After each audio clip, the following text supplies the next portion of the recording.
Assalamualaikum warahmatullahi wabarakatuh. Selamat pagi anak-anak, selamat bertemu dengan Bapak. Kalau kita bertemu lewat aplikasi ini ya, kenalkan saya Adang Gunawan.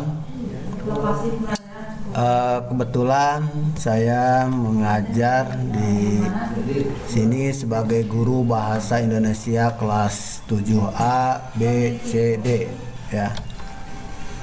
Alamat saya di Kampung Bayubud, Desa Sidangpalai, Karangpawitan, Garut.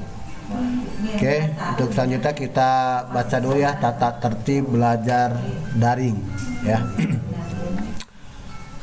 Ada kewajiban guru dan siswa selama pelajaran daring berlangsung. Yang pertama kita baca dulu kewajiban siswa.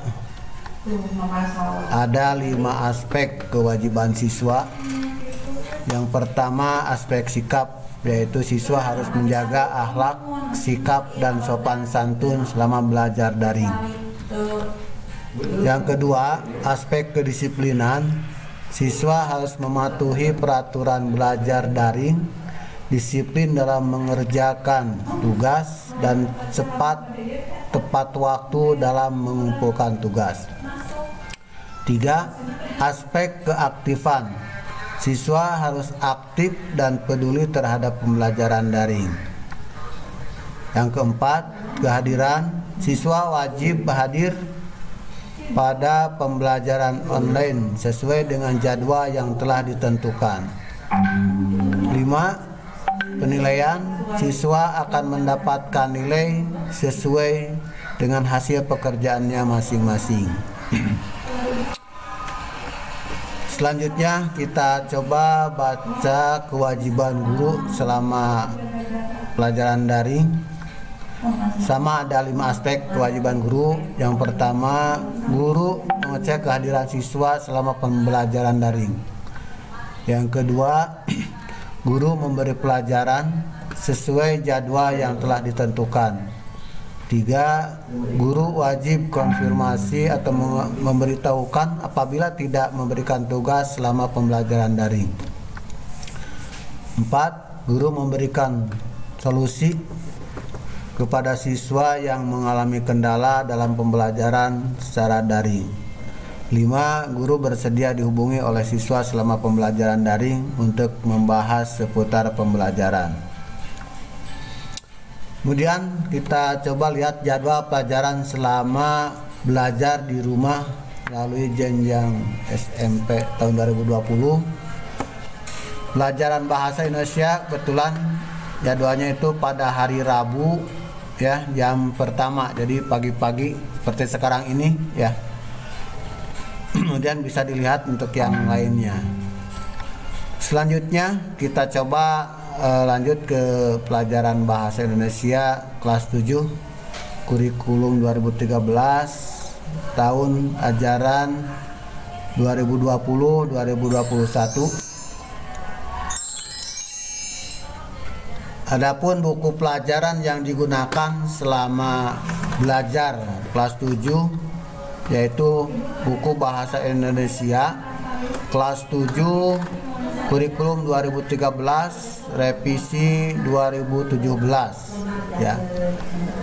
Nah, inilah buku bahasa Indonesia untuk kelas 7 yang digunakan selama belajar di kelas 7. Untuk selanjutnya kita coba melihat materi-materi pelajaran bahasa Indonesia yang akan dipelajari selama kelas 7 ini. Di semester 1 kita lihat yang pertama yaitu bab 1 memahami teks deskripsi.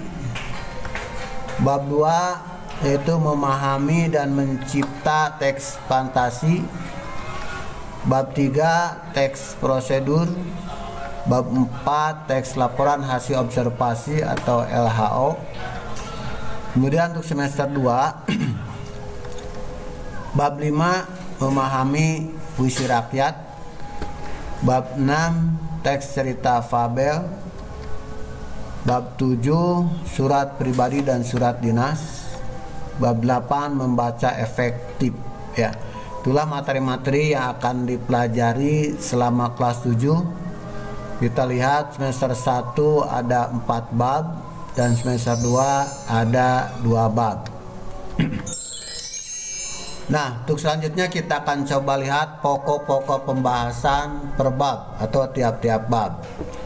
Kita akan ambil contoh 2 bab ya. Pembahasan setiap bab cenderung sama, terbagi atas 4 bagian. Misalnya pada bab 1 memahami teks deskripsi. Yang pertama menentukan ciri-ciri teks deskripsi. Yang B menentukan isi teks deskripsi. Kemudian poin C menelaah struktur dan bahasan teks deskripsi.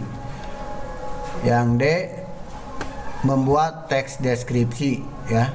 Itu materi-materi yang akan kita bahas pada bab 1.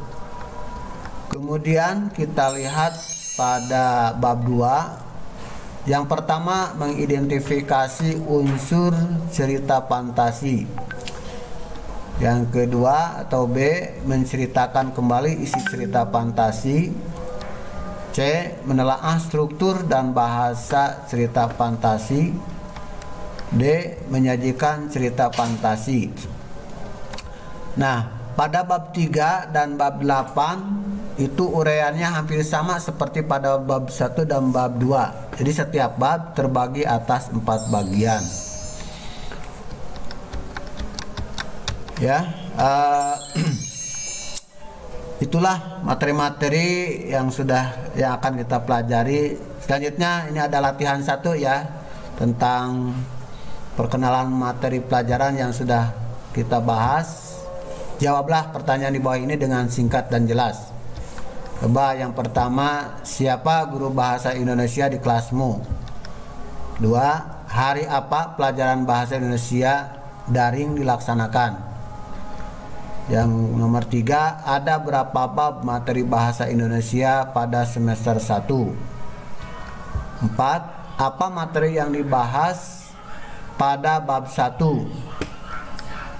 5. Ada berapa pokok bahasan materi pada bab 1? Ya, selamat mengerjakan.